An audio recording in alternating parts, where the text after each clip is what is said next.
My goodness.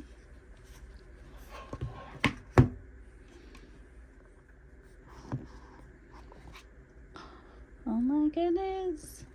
Exactly what I wanted. That's a charging cord. Ooh, that's different. I don't know, I haven't had an iPhone in a while, but that's a really nice charging cord. Definitely won't be breaking.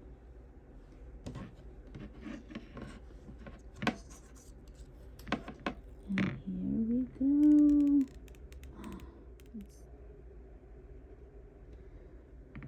That's super pretty. So now time to set it up.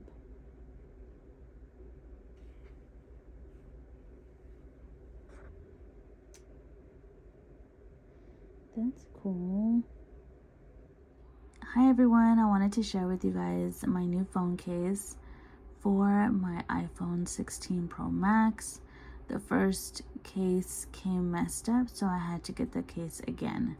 So let's see what I got. So it came with these two little cards.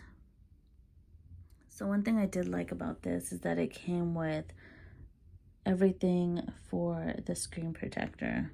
So the dust collection, the little sticker, the little wipe, and alcohol pads. It also came with this light pink wrist strap so that you can carry your phone. I love that it came with two screen protectors and they are fine, not broken, which is good. Here is how the sheet looks like when it's on the back of the case. This is actually really pretty. So here's everything I received. If you have any questions, leave them down below. I will link this case in my description box. I am not affiliated with Amazon or this company. I just thought it was really cute, so I got it. Let me know what you guys think. Like, subscribe, and comment. It means the world. I'll see you guys in the next video.